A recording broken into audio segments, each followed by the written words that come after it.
오늘 본문은 예수님께서 최후의 만찬을 하시면서 제자들이 하셨던 마지막 도별 설교 중에 있는 내용 가운데 하나입니다. 우리가 앞서 살펴보았던 것처럼 최후의 만찬 석상에서 예수님께서는 제자들에게 이런 말씀을 하셨습니다. 예수님의 제자 중에 하나가 예수님을 팔 것이고 이제 예수님은 제자들 곁을 떠나 아버지께로 가신다, 그런 말씀을 하셨습니다. 예수님의 이 말씀을 들은 제자들은 큰 근심 아래 처하게 됩니다. 제자들이 예수님의 말씀을 듣고 근심했던 이유가 있는데 그 이유가 무엇인가 하면 지금까지 자신들의 전생을 걸고 예수님을 따랐는데 이제 예수님께서 자신의 곁을 떠난다라고 말씀하셨기 때문에 그렇습니다. 제자들은 예수님께서 세우실 나라에 동참하여 한 자리를 얻고자 하는 희망 아래서 그동안 예수님을 따라다녔던 겁니다.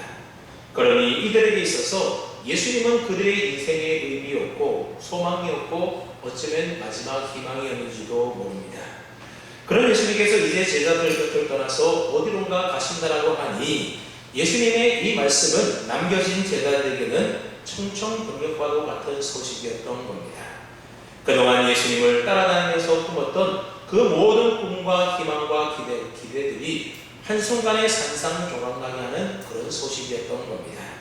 그래서 제자들은 낙심할 수밖에 없었고 두렵고 근심할 수밖에 없었던 겁니다.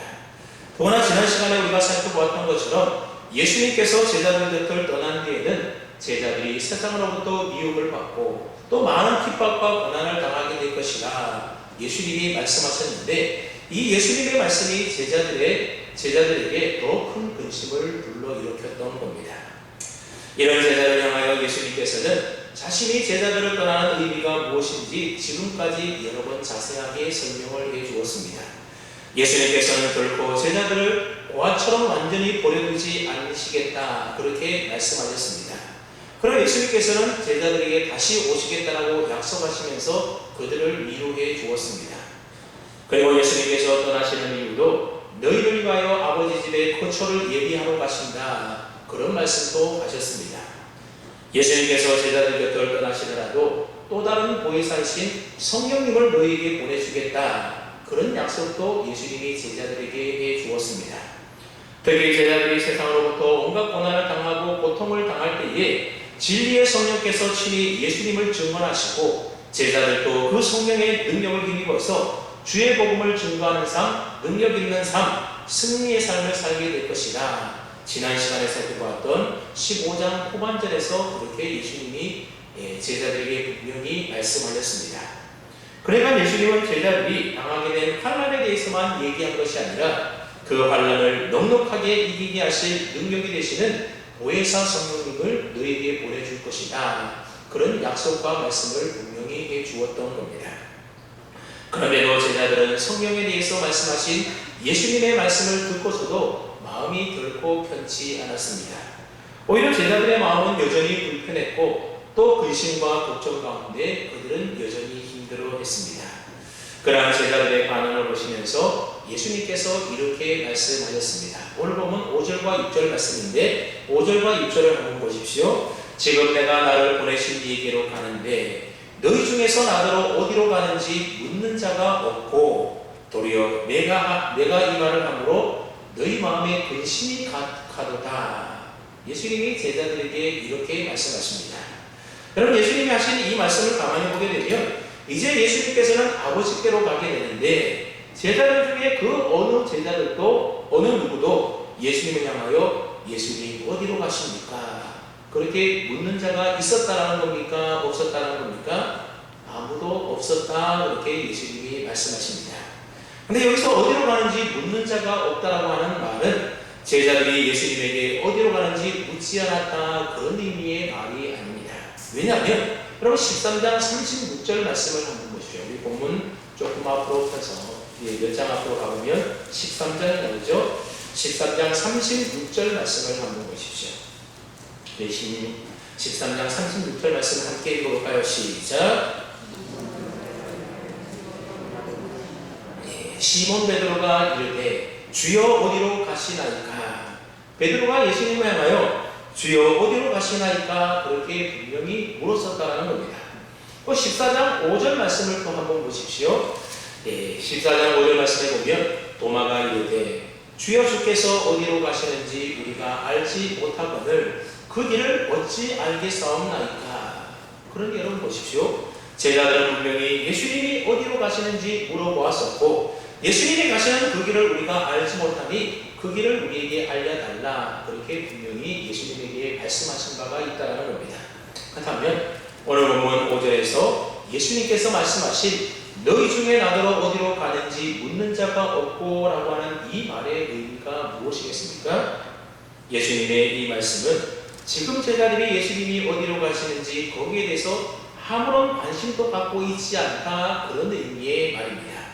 그 제자들은 오로지 자신들의 안위만을 근심하고 있었지 예수님이 어디로 가시는지 거기에 대해서 별 관심이 없었다라는 것입니다.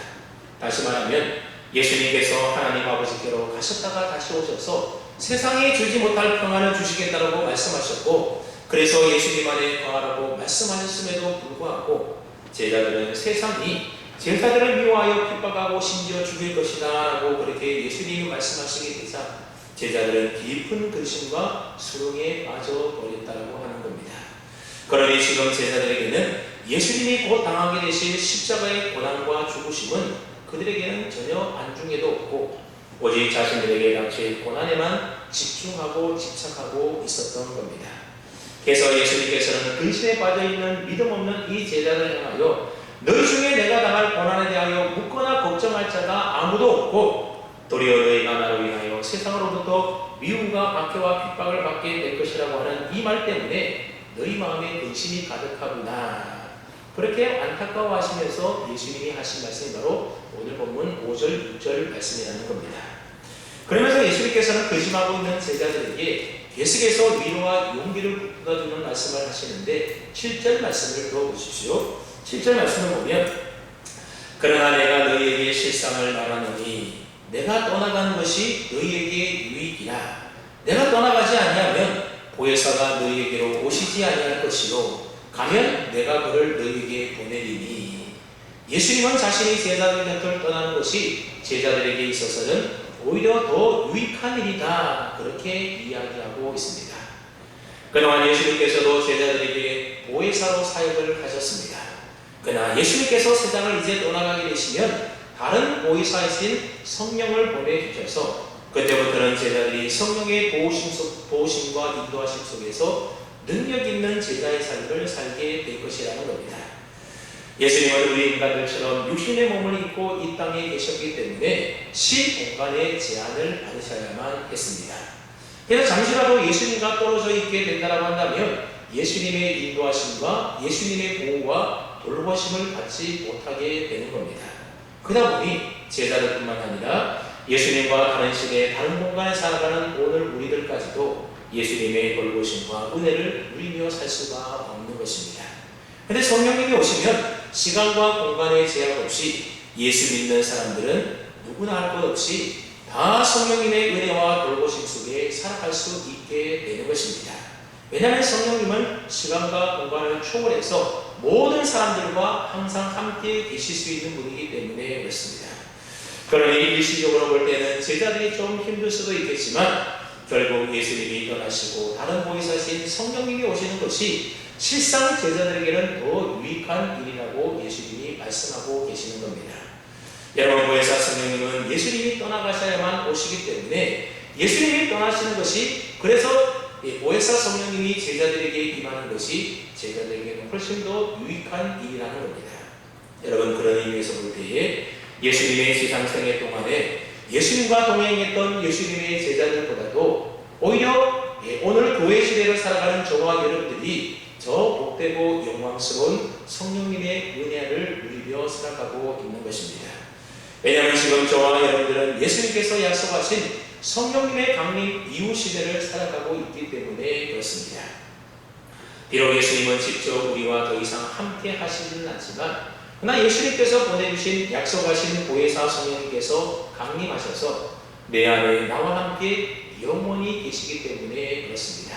그런데 여러분들 안에 보혜사 성령님이 여러분과 함께 계셔서 여러분들을 지켜주시고 여러분들에게 은혜 주시고 여러분들의 영원한 생명과 삶으로 인도해 주신다는 사실을 분명히 믿을 수 있기를 바랍니다. 좀 더 우리가 정확하게 말씀을 드리면 성령 안에서 성부, 성자, 성령, 성삼위 하나님께서 내 안에 거처를 정하시고 내주하시는 시대 안에 저와 여러분들이 살고 있다는 겁니다. 이것이 바로 교회 시대를 살아가고 있는 저와 여러분들이 받은 은혜요, 복이요, 유익이라고 하는 것입니다. 그러면 어떤 의미에서 예수님께서 떠나시고 다른 보혜사이신 성령님께서 오시는 것이 제자들과 오늘 우리 믿는 자들에게 유익이 되는 것이겠습니까? 예수님께서는 성령의 두 가지 사역으로 그 유익에 대하여 설명을 하고 있습니다. 예수님이 말씀하시는 성령님의 두 가지 유익한 사역이 무엇인가 하면 첫째는 바로 성령님이 오셔서 세상을 책망하시는 사역을 하신다는 겁니다. 그래서 오늘은 이 성령님의 첫 번째 사역에 대해서 우리가 살펴보도록 하겠습니다. 그리고 두 번째 사역은 제자들과 믿는 자들을 진리 가운데로 인도하시는 성령님의 유익한 사역입니다. 이 부분에 대해서는 우리가 다음 시간에 살펴보도록 하겠습니다. 먼저 8절에 보면 성령님은 세상을 책망하신다 그렇게 말씀하고 있습니다. 비록 제자들이 세상으로부터 핍박과 고난을 당하는 일로 인하여 근심이 되고 두렵겠지만 보혜사 성령님이 오셔서 세상을 책망하시기 때문에 제자들은 승리와 영광과 위로를 얻게 된다고 하는 겁니다. 성령님께서 세상을 책망한다고 하는 말은 세상에 대한 제자들의 승리의 선언이며 제자들을 향한 위로의 소식이 되는 것입니다. 여러분 이제 곧 있으면 예수님께서 십자가에 달려 죽지 않으십니까? 하지만 영광스러운 부활을 통하여 이 세상의 신을 심판하시고 그 머리를 짓밟으셔서 세상에 대하여 완전한 승리를 예수님께서 이루게 되는 겁니다. 성령이 세상을 책망하신다는 말씀은 성령이 오셔서 예수님께서 이처럼 이루어오신 세상을 향한 그 승리를 근거로 해서 세상을 책망하실 것이라는 선언의 말씀인 것입니다. 제자들이 비록 예수님으로 인하여서 고난과 핍박을 받겠지만 세상을 책망하시는 성령님을 통하여 위로를 얻고 소망과 기쁨을 얻게 된다는 것입니다. 그러니 세상이 너희를 미워하고 박해할 것이라고 하는 내 말로 인하여 너희가 너무 근심하거나 염려하지 말라는 것입니다.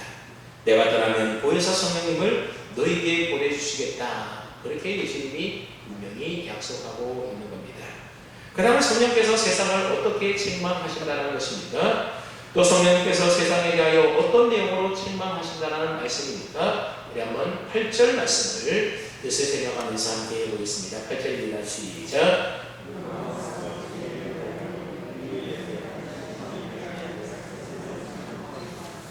성령님께서 오시면 세상에 대하여 책망하신다는 겁니다.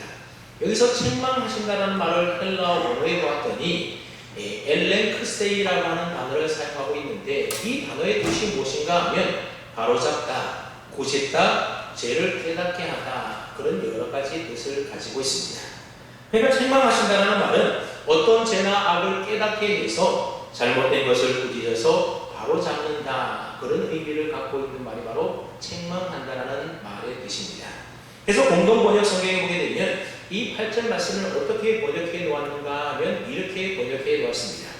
그분이 오시면, 그분이 누굽니까? 성령님이 오시면 죄와 정의와 심판에 관한 세상의 그릇된 생각을 꾸짖어서 바로잡아 주실 것이다. 이렇게 번역을 해 놓았습니다. 즉 성령님이 오시면 이 세상 사람들이 가지고 있는 그릇된 생각들을 깨닫게 해 주셔서 바로잡아 주신다. 그 일을 누가 하신다는 겁니까? 성령님이 그릇된 생각들, 잘못된 생각들을 바로잡아서 고쳐주신다는 겁니다. 이 말은 지금 세상 사람들이 판단하고 생각하는 기준이 잘못되었다 그런 의미의 말입니다. 그것을 성령님이 오셔서 바로잡아 주신다는 겁니다. 그런데 성령님이 세상의 잘못된 생각과 세상의 잘못된 기준 중에 어떤 것을 바로잡아 주신다라고 오늘 8절이 말씀하고 있습니까? 세 가지 잘못된 생각과 기준을 바로잡아 주실 것이다 그렇게 말씀하고 있습니다. 첫째는 바로 죄에 대한 세상의 잘못된 생각과 기준을 바로잡아 주신다 그렇게 말씀하고 있고, 둘째는 의에 대한 세상의 잘못된 생각과 기준을 바로잡아 주실 것이고, 셋째는 심판에 대한 세상의 잘못된 생각과 기준을 성령님이 바로잡아 주실 것이다 말씀하고 있습니다. 세상 사람들이 가장 잘못 알고 있어서 가장 많이 오해해서 그래서 성령님이 바로 잡아주시는 부분이 뭐라는 것입니까? 바로 죄와 의와 심판에 대한 오해에 대하여 성령이 오셔서 바로 잡아주신다는 겁니다. 그럼 먼저 죄에 대한 세상 사람들의 오해는 무엇입니까? 9절 말씀을 보십시오. 9절에 봤더니 죄에 대하여라 함은 그들이 나를 믿지 아니하니요, 그렇게 말하고 있습니다. 그럼 보통 사람들은 무엇을 죄라고 생각을 한다는 겁니까? 도둑질하고 살인하고 강도질하고 사기치면서 남을 괴롭히는 그런 악한 짓들을 가리켜서 세상 사람들은 죄다, 그렇게 생각을 한다는 겁니다. 그것이 세상 사람들이 가지고 있는 죄에 대한 생각이고 죄에 대한 기준이라는 겁니다. 그래서 도둑질 아니하고 사기치지도 않고 살인 강도질 하지 않으면서 남을 괴롭히지 않고 양심껏 바르게 잘 살았다고 한다면, 그러면 어떻게 생각한다는 겁니까? 나는 죄인이 아니고 나는 죄가 없다, 그렇게 생각하며 산다는 겁니다. 그럼 사실 우리가 전도해 보면 그런 일을 당하지 않습니까? 당신은 죄인입니다. 예수님은 당신의 죄를 위하여 십자가에 죽으셨습니다. 그래 당신이 예수님을 믿어야만 제사함을 받고 구원받고 천국 갈 수 있습니다. 그렇게 말하면 사람들이 뭐라고 말하는가 하면, 왜 내가 죄인입니까? 나는 지금까지 남에게 피해 입힌 적도 없고 나름대로 양심껏 착하게 바르게 잘 살아왔는데 내가 왜 죄인입니까? 그렇게 되묻는 사람들이 있다는 겁니다. 자신은 죄인이 아니라는 것입니다. 그래서 죄인을 위하여 죽으신 예수님을 믿을 필요가 없다라고 그렇게 자신합니다. 네, 세상 사람들이 이렇게 생각하는 것은 죄가 무엇인지에 대한 그들의 기준이 잘못되었기 때문에 그렇다는 겁니다. 그런데 성령님께서 오시면 세상 사람들이 죄에 대하여 오해하고 있는 그 그릇된 생각을 부딪혀서 바로 잡아 주신다라고 하는 겁니다. 죄에 대한 그릇된 생각을 어떻게 바로 잡아 준다라는 겁니까? 인간의 근본적인 죄라고 하는 것은 하나님의 아들이신 예수 그리스도를 믿지 않는 것이라고 하는 그 사실을 깨닫게 해 주셔서 죄에 대한 생각을 바로잡아 주신다는 겁니다. 아마 생명의 삶을 공부하신 분들은 죄가 무엇인지에 대하여 다 배웠는 줄로 압니다. 여러분 가운데는 너무 오래되어서 다 잊어버리셨겠지만 좀 기억을 해보시면, 여러분 성경이 말하는 죄라는 것이 무엇입니까? 하나님이 인간을 처음 지으신 목적대로 하나님을 주인 삼고 하나님만을 믿고 섬겨야 되는데, 우리 인간이 자기가 주인이 되어서 자기 마음대로 살려고 하나님을 떠나는 것, 그것이 바로 죄라는 것입니다. 내가 하나님을 떠나서 하나님 없이 내가 주인이 되어서 내 마음대로 살고자 하는 육체의 본성, 그것이 바로 죄인 것입니다. 쉽게 말해서 하나님을 믿고 섬기기 위해 지어진 우리 인간이 하나님을 믿지 않고 하나님을 떠난 것이 가장 근원적인 죄라고 하는 것입니다.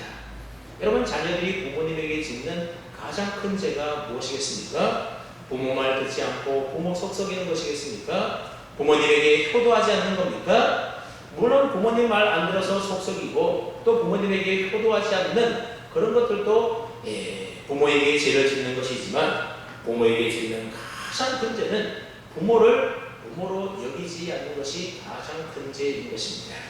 만약 자식이 엄마에게 당신이 날 낳았다고 부모냐, 당신이 부모라고 내게 해준 것이 뭐가 있어? 그럼 만약에 자식이 부모에게 그렇게 말한다고 한다면 이것이야말로 가장 못된 자식이고 가장 큰 불효이지 않겠습니까? 즉 자녀가 부모를 부모로 인정하지 않는다면 그것이 가장 큰 죄인 것입니다. 부모를 부모로 인정하지 않는 것이 가장 큰 불효인 것처럼, 피조물의 우리 인간이 하나님을 하나님으로 인정하지 않고 하나님을 믿고 섬기지 않는 것, 그것이 우리 인간의 가장 큰 죄라는 것입니다. 여러분, 이 세상 만물과 우리 인간을 누가 만드셨습니까? 창조주 하나님이 만드셨습니다. 그러니 사람은 마땅히 창조주 하나님을 믿고 섬겨야 하는 것입니다. 하나님이 우리 인간을 그렇게 목적대로 만드셨습니다. 내 첫사랑 아담은 자기도 하나님처럼 모든 선악간의 일들을 자기 마음대로 하고 싶어서 하나님을 버리고 뱀의 유혹에 넘어가서 죄인이 되고 말았던 겁니다. 그렇게 인간이 타락한 후로부터는 하나님을 떠나서 하나님 없이 자기 마음대로 자기 욕심대로 죄 가운데 살게 되었던 겁니다. 그러니 하나님을 하나님으로 믿지 않는 이 죄야말로 인간의 가장 큰 죄가 되는 것입니다. 그런데 사랑과 자비가 풍성하신 하나님께서 그런 죄인된 우리 인간들을 위하여 누구를 이 세상에 보내주셨습니까? 독생자 외아들 예수 그리스도를 이 세상에 보내주셨습니다. 근데 하나님의 아들을 당연히 알아봐야 돼. 하나님의 택한 백성인 유대인들이 하나님의 아들을 알아보지 못하고 하나님의 아들 예수님을 십자가에 못 박아 죽였습니다. 그러니 이것이야말로 가장 큰 죄가 아닐 수가 없는 겁니다. 요한복음 3장 19절 말씀에 보면 그 정죄는 이것이니 곧 빛이 세상에 왔을 때 사람들이 자기 행위가 악함으로 빛보다 어둠을 더 사랑한 것이다. 뭐가 죄냐? 빛이신 예수님이 이 세상에 오셨는데 세상에 빛을 오신 예수님을 받아들이지 않고 거절한 것이 그게 바로 죄라는 것입니다. 또 요한복음 12장 37절 말씀에도 보면 이렇게 많은 표적을 그들 앞에서 행하셨으나 그를 믿지 아니하리라 그렇게 이야기하고 있습니다. 예수님은 세상에 오신 구주로서 또 하나님의 아들이심을 나타내 보이기 위해서 죽은 나사로를 살리는 그런 표적을 세상 가운데 나타내 보이셨지만 그러나 유대인들은 그런 예수님을 믿지 않았다는 겁니다. 왜냐하면 요한복음 12장 43절 말씀에 보았더니 그들은 사람의 영광을 하나님의 영광보다 더 사랑하였기 때문이다 그렇게 말씀하고 있습니다. 즉 그들은 하나님의 아들 구세주 메시아신 예수 그리스도보다도 제약된 이 세상을 더 사랑했기 때문에 예수님을 맞아들이지 않고 예수님을 십자가에 못 박아 죽였다는 것입니다. 그래서 유대인은 하나님의 아들이신 예수님을 십자가에 못 박으면서도 그것이 죄인 줄도 깨닫지 못했다는 겁니다. 오히려 유대인들은 예수님이 하나님을 모독하는 죄인으로 생각하고 십자가에 못 박았던 겁니다. 그런데 오순절날 성령님이 강림하시게 되자 어떤 일이 일어나게 됩니까? 베드로가 설교를 하게 되자 유대인들은 자신이 예수님을 죽인 것이 얼마나 큰 죄인가를 그들이 깨닫게 되었다는 겁니다. 누구를 통해서요? 성령님의 감동을 통하여 깨닫게 되었다는 겁니다. 그래서 사도행전 2장 36절 말씀에 보면 성령을 받은 베드로가 이렇게 설교를 합니다. 너희가 십자가에 못 박은 이 예수를 하나님이 주와 그리스도가 되게 하셨다. 그렇게 설교를 하자 유대인들이 이 설교를 듣고 어떻게 반응을 합니까? 사도행전 2장 37절을 제가 읽어드릴 테니까 자 한번 들어보시기 바랍니다. 그들이 이 말을 듣고 마음에 질려 베드로와 다른 사람들에게 물어 이르되 형제들아 우리가 어찌할꼬 하거늘. 그러면 오순절날 성령이 임하게 되자 베드로의 설교를 들었던 유대인들이 죄를 깨닫고 회개하게 되더라는 겁니다. 그렇게 회개하고 세례받은 사람이 3,000명이나 되었다. 그렇게 사도행전이 증언하고 있습니다. 이것이 바로 세상의 죄에 대한 성령님의 책망으로 나타나게 된 성령의 역사였다라고 하는 겁니다. 성령님이 역사하시게 되자 유대인들은 하나님의 아들이신 예수 그리스도를 믿지 못한 것이 큰 죄임을 비로소 깨닫게 되었다는 겁니다. 그래서 회개하고 세례를 받고 예수 믿는 사람이 되었다는 겁니다. 그러므로 예수님의 십자가를 떠올리고 생각할 때에 내가 예수님을 십자가에 못 박았다라고 하는 그것이 내 마음에 깨닫게 하는 것은 누구의 역사라고 하는 겁니까? 성령의 역사라는 겁니다. 성령의 역사가 아니고는 우리가 예수님과 나와의 이 관계에 대하여 우리가 이해하고 설명할 수가 없는 것입니다. 그래서 오늘 우리는 또 이 성령님의 은혜로 이렇게 고백하는 겁니다. 예수님의 십자가 사건은 나와 무관한 사건이 아니라 바로 나 때문에 예수님께서 십자가에 달려 돌아가셨다고 하는 사실을 우리가 믿고 인정하게 되는 것입니다.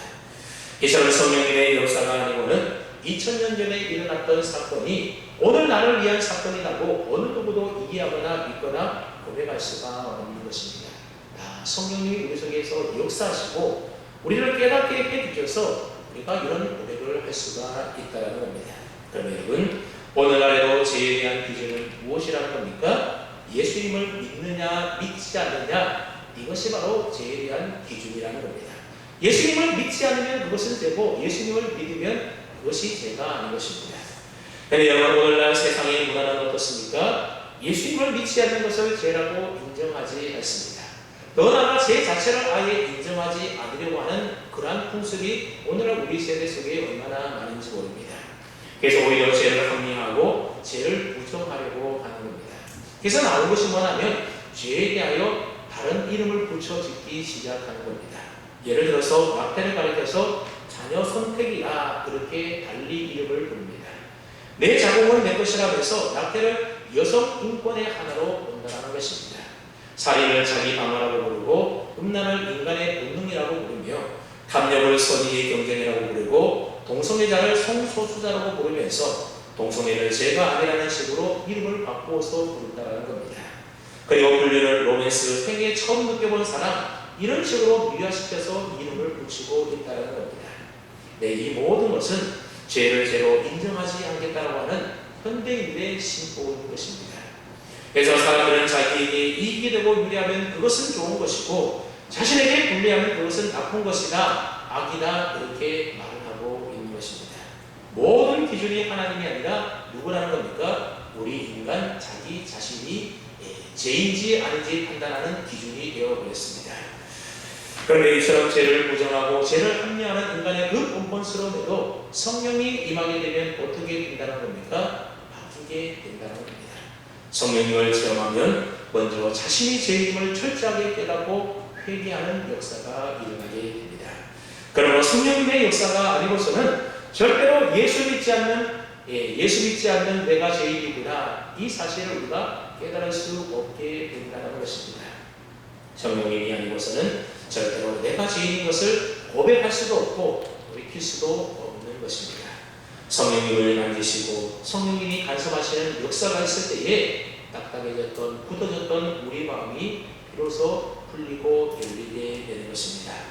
그때서야 자신의 참모습이 보이고 그동안 교만하여 자신만이 최고라고 생각하며 살았던 사람이 성령님을 체험하고 나서는 그 모든 교만이 무너지고 하나님 앞에 내가 죄인입니다 무릎을 꿇게 되는 것입니다. 여러분, 이것이 바로 성령님의 죄에 대한 역사입니다. 그럼 우리는 죄를 죄로 깨닫게 해주신 성령님의 은혜에 감사하는 마음을 가지고 우리들이 살아야겠습니다. 둘째로 성령님은 의에 대한 세상의 잘못된 기준을 바로잡아 주신다 말씀하고 있습니다. 10절 말씀을 보십시오. 10절에 왔더니 의에 대하여라 함은 내가 아버지께로 가니 너희가 다시 나를 보지 못함이요 말씀합니다. 여러분, 의라는 것이 무엇입니까? 하나님 앞에 죄가 없는 상태가 바로 의입니다. 그러니까 죄와 반대되는 개념이 바로 의인 것입니다. 죄와 의를 좀 쉽게 비교해서 설명을 해보면 죄라는 것은 내가 천국에 들어갈 만한 자격이 전혀 없다는 것을 의미하는 것이고 의라고 하는 것은 내가 천국에 들어갈 만한 자격이 있다는 것을 의미하는 겁니다. 여러분, 죄인이 천국에 들어갈 수 있습니까? 없습니까? 죄인은 천국에 들어갈 수가 없습니다. 의인이 의롭게 된 의인만이 천국에 들어갈 수가 있는 겁니다. 목사님, 나는 죄를 많이 지어서 죄인인데 어떻게 천국 들어가나요? 여러분, 걱정할 필요가 없는 것이 우리는 죄를 지은 죄인이지만 예수님을 믿음으로 값없이 의롭다함을 선물로 받아서 우리는 의인이 된 자들입니다. 그래서 우리가 죄인이지만 하나님이 우리를 의롭다 해주시기 때문에 그 의를 가지고 우리가 천국에 들어가는 것이지 우리가 지은 죄의 모습을 가지고 천국에 들어가는 것이 아니라는 겁니다. 그런데 여러분, 세상 사람들이 갖고 있는 의에 대한 생각은 어떻다라는 겁니까? 이 땅에서 착하고 바르게 살고 또 남을 도우고 살고 그러면 의로운 것이고 그것으로 천국에 들어갈 수 있다. 세상 사람들은 그렇게 생각한다는 겁니다. 성령님은 세상 사람들의 그러한 잘못된 생각을 깨우쳐 주시고 바로잡아 주신다 말씀하고 있습니다. 여러분, 많은 사람들이 오해하는 것이 바로 천국에 들어갈 수 있는 의로움에 대한 것이라는 겁니다. 예수 믿는 사람들을 포함하여 믿지 않는 많은 사람들이 오해하는 것이 뭔가 하면 내 의로운 행위를 통하여 내가 의롭게 되어서 천국에 들어가게 된다. 내가 의롭게 된다. 이렇게 생각을 한다는 겁니다. 그래서 착한 일도 많이 해야 되고 또 우리 예수 믿는 사람들은 뭔가 종교적인 열심을 가져야만 의롭게 된다고 생각을 하는 겁니다. 그래서 우리가 예수 영접 모임 때에 오늘 죽으면 천국 갈 수 있느냐 그렇게 물어보면 천국 못 간다 그렇게 말하는 분들이 종종 있습니다. 그런 분들에게 왜 천국 못 가냐고 물어보면 가끔 죄도 많이 짓고 또 성경도 읽지 않고 기도 생활도 하지 못하고 내가 신앙생활을 제대로 잘 못해서 천국에 못 갈 것 같아 그렇게 얘기를 합니다. 여러분, 천국 가고 못 가고의 근거가 누구에게 있을까? 이 사람에게는 나의 의로움, 내가 뭔가를 하고 안 하고 나의 의로움에 천국 가고 못 가고의 판단 근거가 있는 것입니다. 반대로 어떤 분은 천국에 간다 그렇게 대답하시는 분들이 있습니다. 그래서 왜 천국 간다고 생각하느냐 그렇게 물어보면 나는 큰 죄도 안 지었고 남을 해코지했거나 피해준 적도 없고 나름대로 바르게 잘 살았기 때문에 이 정도면 천국 가지 않겠나 그렇게 생각한다는 겁니다. 이 사람도 어떤 사람입니까? 천국 가는 기준이 누구에게 있습니까? 자신의 모든 행위에 있는 겁니다. 내가 죄를 짓지 않고 착하게 살고 의롭게 바르게 잘 살았기 때문에 나는 천국 간다. 모든 의로운 근거가 바로 자신의 행위에 있다는 겁니다. 그러니 무슨 말입니까? 내가 천국 가고 의롭게 되는 것은 모두 다 내 행위, 나의 공로로 되어진다. 그런 생각을 가지고 있다는 겁니다. 그래서 교회 다니는 분들 가운데도 내가 열심히 교회 다니면서 은혜 받고 또 뭔가 열심히 교회 생활을 할 때는 내가 구원을 받은 것 같은데, 근데 여러분 우리의 신앙생활이라는 것이 늘 한결같이 은혜 속에 살아갑니까? 때로는 인생을 살아가다 보면 신앙의 슬럼프가 반드시 오게 됩니다. 그래서 기도하는 것도 별로고 또 교회 가는 것도 좀 싫어질 때가 있고, 그럴 때 신앙의 슬럼프에 빠지면 어떤 생각을 가집니까? 나는 구원을 받지 못한 것 같아. 이 사람이 구원받은 근거는 어디에 있는 겁니까? 자신의 신앙생활 열심히 하고 안 하고 자기의 행위에 구원의 근거가 있게 되는 것입니다. 그러니 어떤 데는 구원받은 것 같다가 어떤 데는 구원받지 못한 것 같다가 갈팡질팡하게 되는 겁니다. 여러분, 만약 우리 사람이 착하고 바르게 살아서 우리의 행위나 공로로 의롭게 되어서 천국에 간다라고 한다면 굳이 예수님께서 이 세상에 사람의 모습으로 오셔서 고난당하시고 십자가에서 달려 죽으실 필요가 있었겠습니까? 없었겠습니까? 그런 필요가 없는 겁니다. 그냥 너희들이 열심히 너희들의 의로운 행위로 천국 가라. 하나님이 그렇게 말씀하지 않겠습니까? 그런데 우리 인간이 그 어떤 행위로도 의롭게 될 수 없기 때문에 예수님이 인간의 죄를 대속하기 위하여 이 세상에 오셨고 우리를 위하여 고난당하시고 십자가에 못 박혀 죽으셨던 겁니다. 특별히 10절 말씀에 보면 의라고 하는 것이 예수님이 하나님 아버지께로 가는 것과 연결해서 설명을 하고 있습니다. 여러분, 왜 예수님이 하나님께로 가는 것이 나의 의로움과 관련이 되어 있는 것이겠습니까? 그것은 바로 내가 나의 착한 행실로 나의 행위와 공로로 의롭게 되는 것이 아니라 예수님께서 십자가에 죽으시고 부활하시고 승천하심으로 우리는 주님의 의를 선물로 받을 수 있게 되었기 때문에 예수님께서 죽으셨다가 부활하여 하나님 아버지께로 가셔야만 우리는 의로움을 받을 수가 있게 되는 겁니다. 저희 인간이 자기의 행위로는 의롭게 되어서 천국 들어갈 사람이 단 한 명도 없기 때문에 하나님은 예수님을 십자가에 죽게 하시고 부활하여 승천하시게 하심으로 예수님에게 있는 의를 우리에게 선물로 값없이 주시는 것입니다. 성경은 이것을 가리켜서 하나님의 새로운 의, 즉 칭의라고 말씀하고 있습니다. 즉 나는 죄인이지만 나를 대신하여 십자가에 죽으시고 부활하신 그 예수님을 믿기만 하면 이제부터 더 이상 우리를 향하여 하나님은 죄인이 아니다, 의인이다, 하나님의 자녀다, 그렇게 하나님이 우리를 의롭다 칭해 주신다는 겁니다. 그래서 우리는 나를 위하여 십자가에 죽으시고 부활하시고 승천하신 예수님을 믿음으로 의롭게 되는 것이지 결코 나의 행위로 의롭게 되는 것이 아니라고 하는 것입니다. 그래서 믿지 않는 자들이 이런 질문을 가끔 합니다. 왜 꼭 예수님을 믿어야 구원을 받습니까? 평소에 남에게 해를 끼치지 않고 선하게 산 사람이라면 그 사람도 구원받을만 하지 않습니까? 그런데 여러분, 그것은 세상 사람들이 생각하는 의로운 기준에서 볼 때에 그렇다는 것입니다. 그러나 불법 같은 눈으로 사람의 속까지 살피시는 하나님의 눈으로 볼 때는 우리 인간은 그 행위로 의로울 만한 사람이 아무도 없다는 것입니다. 그래서 성경은 모든 사람이 죄를 범하였음에 하나님의 영광에 이르지 못하게 되었다라고 말씀하는 겁니다. 성령님은 바로 의롭다고 생각하는 인간들의 그 기준이 잘못되었음을 우리에게 깨닫게 해 주신다는 겁니다. 그래서 인간 자신의 행위로 의로워지는 것이 아니라 예수님을 믿는 믿음으로 의롭게 된다는 사실을 우리들로 성령은 믿게 하는 것입니다. 이처럼 성령님은 세상의 잘못된 의의 기준을 우리에게 바로 잡아주시는 분이십니다. 이제 마지막으로 성령님은 심판에 대한 세상의 잘못된 기준을 바로 잡아주신다고 말씀합니다. 우리 한번 11절 말씀을 함께 읽어보겠습니다. 11절입니다. 시작.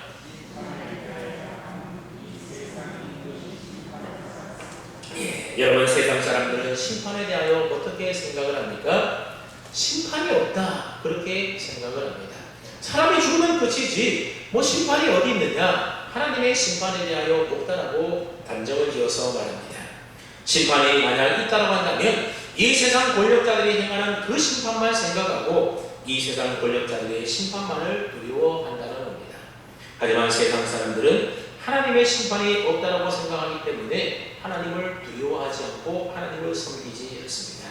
만약 세상 사람들이 정말로 하나님의 심판이 있다는 그 사실을 믿는다라고 한다면 여러분 그 심판 때문에 하나님을 믿지 않겠습니까? 하나님의 심판을 믿지 않으니 사람들이 경건하게 살지 않고 죄 가운데 살아가는 것입니다. 하지만 성령님은 하나님의 심판이 있음을 우리에게 깨달아 알게 하시고 믿게 하셔서 하나님의 그 심판날을 우리로 하여금 준비하며 살게 하십니다. 여러분 하나님의 심판을 여러분들은 믿습니까? 우리 믿음의 사람들은 마지막 날에 하나님의 심판이 있음을 굳게 믿는 사람들인 것입니다. 그래서 언젠가 주님이 재림하시게 되면 이 세상의 모든 사람들은 단 한 사람도 예외 없이 다 하나님의 심판대 앞에서 심판을 받아야 하는 존재인 것입니다. 그래서 우리는 사도신경으로 신앙 고백할 때마다 예수님께서 살아있는 자와 죽은 자를 심판하러 오신다 그렇게 고백하고 있는 것입니다. 심판대에 예수님을 믿지 않는 자들은 다 영원의 심판을 받아서 지옥에 가게 될 것입니다. 하지만 예수님을 믿고 의롭다함을 받은 자들은 상급으로 심판을 받아 오늘 주님과 함께 천국에서 영원히 살게 되는 것입니다. 근데 11절 말씀을 보았더니 심판에 대하여 이야기를 하면서 세상의 임금이 심판을 받았다 그런 이야기를 하고 있습니다. 예수님께서 십자가에 달려 죽으실 때에 세상의 임금인 마귀가 승리한 것 같았지만 결국 예수님이 죽으셨다가 사흘 만에 다시 부활하심으로 세상의 임금 마귀는 이미 심판을 받게 된 것과 마찬가지라는 겁니다. 세상의 임금이 이미 심판을 받은 것처럼 예수님을 믿지 않고 세상 임금 권세 아래 살아가는 이 세상 모든 사람들도 결국 마지막 날에 하나님의 심판을 받아 지옥 형벌에 떨어지게 될 것이라고 말씀하고 있는 겁니다. 성령님께서는 바로 이러한 심판을 깨닫게 하셔서 우리로 하여금 하나님을 경외하게끔 만든다는 것입니다. 이처럼 성령님은 세상의 잘못된 생각, 세상의 잘못된 기준을 바로잡아 주시는 분입니다. 그래서 성령님은 예수님을 믿지 않는 것이 죄라고 하는 사실을 우리에게 깨닫게 하여 주셨습니다. 또한 예수 믿는 사람은 자신의 의로 사람의 행위로 천국에 들어가는 것이 아니라 예수님이 주신 칭의로 천국 가게 된다는 사실도 우리를 하여금 깨달아 알게 해 주십니다.